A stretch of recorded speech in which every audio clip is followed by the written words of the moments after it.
Salut les amis, alors aujourd'hui on va reprendre la lecture du livre des morts tibétains, préfacé par le célèbre psychiatre Carl Gustav Jung, et suivant la version anglaise de Lama Kazi Dawa Samdup. Donc là on va passer à la page 33 qui correspond au jugement. Donc 31, le jugement, hop. Voilà, donc la fois d'avant, il y avait eu le défunt. Donc le défunt, il était passé dans l'au-delà et il affrontait les déités courroucées et les déités paisibles. Ces déités étant les représentations de sa vie. C'est une forme d'hallucination.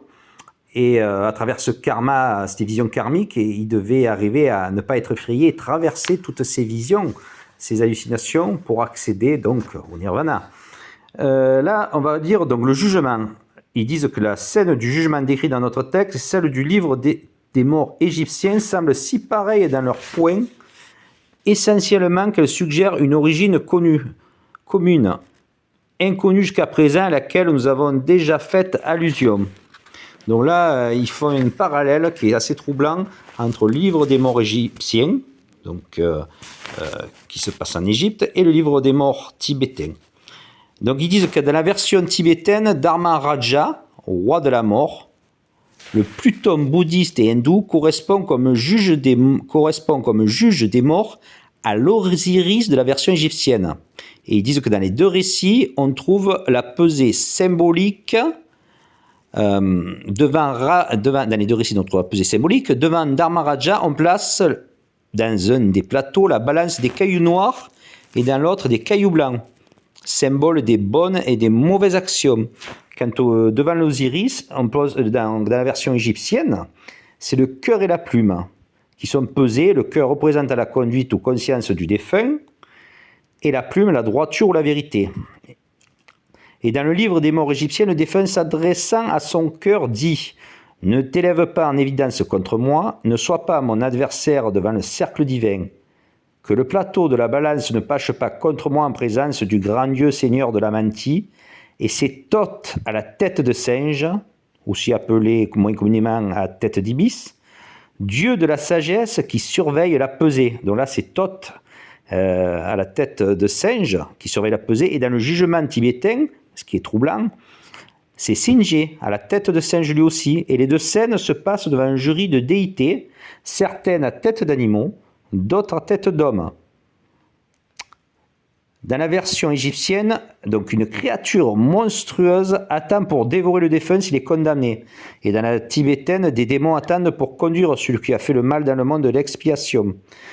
La table de récapitulation que l'on dit parfois être tenue par Thoth correspond au miroir du karma, tenu par Dharmaraja, la version tibétaine, ou comme dans certains récits par l'un des assistants du jury divin. En continuant, nous trouvons dans les deux livres, donc l'égyptien et le tibétain, que le défunt, s'adressant au juge, plaide qu'il n'a pas fait de mal. Devant Osiris, donc le grand dieu égyptien Osiris, ce plaidoyer semble être accepté dans toutes les versions connues jusqu'ici. Et devant Dharmaraja, il est soumis à l'épreuve du miroir de karma, ce qui semble être une addition spécialement indienne et bouddhiste à l'hypothétique version préhistorique, d'où sortent deux versions égyptiennes et tibétaines. L'égyptienne semble avoir été moins influencée. Il parle même de... troublant, ce qui est troublant, c'est que Platon, rencontrant dans le 10e livre de la République les aventures d'Er dans l'autre monde, il décrit lui aussi un jugement similaire, où l'on trouve des juges, des tables karmiques fixées par les âmes jugées, et les chemins, le bien, conduisant au ciel, l'autre pour le mal aux enfers. Des démons attendent pour conduire les âmes condamnées aux places des punitions, exactement comme dans le Bardo Todol. Et il parle aussi de la croyance au purgatoire, maintenant christianisée, enseignée par Saint Patrick en Irlande. Tout le cycle des légendes celtiques de l'autre monde et des renaissances mélangées avec leurs croyances aux fées et à la légende prospérine rapportée universellement dans les livres sacrés de l'humanité. Donc là, ils font le parallèle. Après, il parle de la peinture, une peinture tibétaine qui représente le jugement. La peinture représentant le jugement tibétain fut faite suivant la tradition monastique à Kampong de Sikkim en 1919. Et là, donc on va aller voir cette peinture qui représente le jugement. Hop, page 144, si j'y arrive d'une main, 137, hop, je vais y arriver, 144, voilà la peinture du jugement, avec la version, donc là on a le gros démon, un peu effrayant, et toutes les âmes, ouais, ça donne pas d'envie, hein. En bas, ils sont décapités, écartelés. Et qu'est-ce qu'ils nous disent? Donc la peinture représentant le jugement tibétain fut faite suivant la tradition monastique à Gangtok, province de Sikkim, en 1919.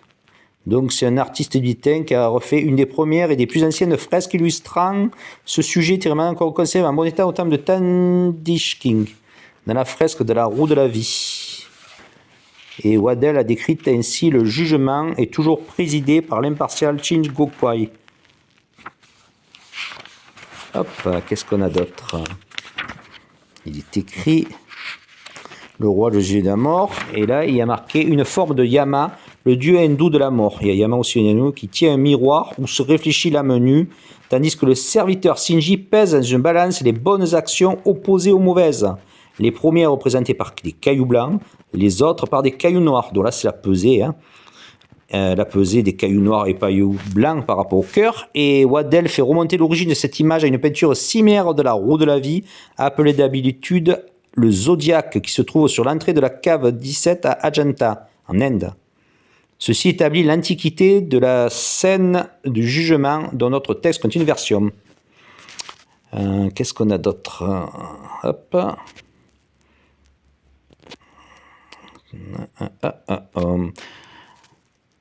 Alors après, ils disent qu'alors après avoir expliqué la manière dont karma gouverne tous les états d'existence, le Bouddha décrit comment celui qui fait le mal est amené devant le roi de la mort et questionné par lui sur les 5 messagers de la mort. Donc là, c'est chaud pour le défunt, hein. Le premier message, alors je ne vais pas décrire tous les messagers, mais il dit...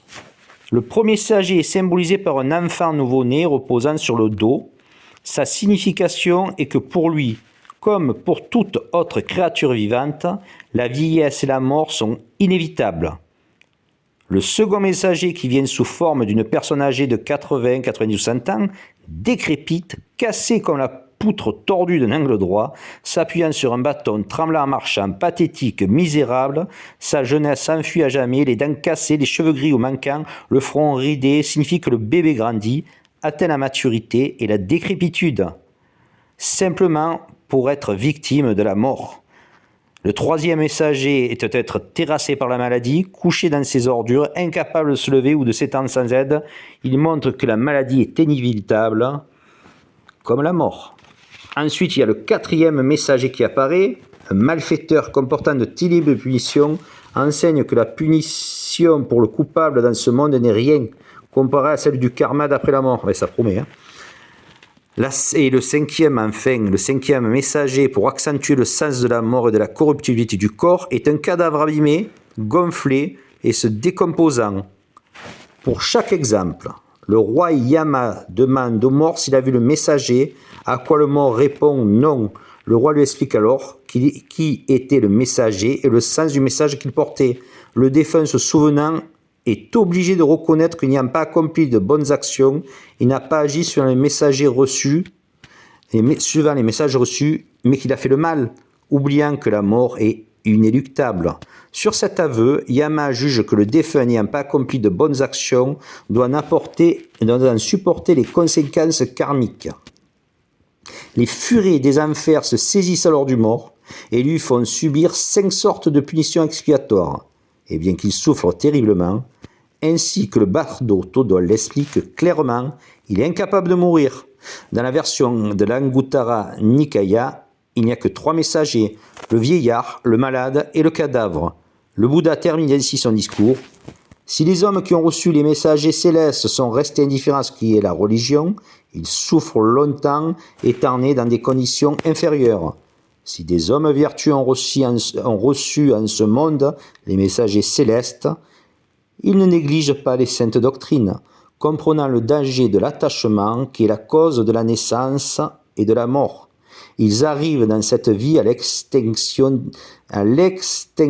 des misères de l'existence, en atteignant la condition affranchie de la peur, condition heureuse et libérée de passion et de faute.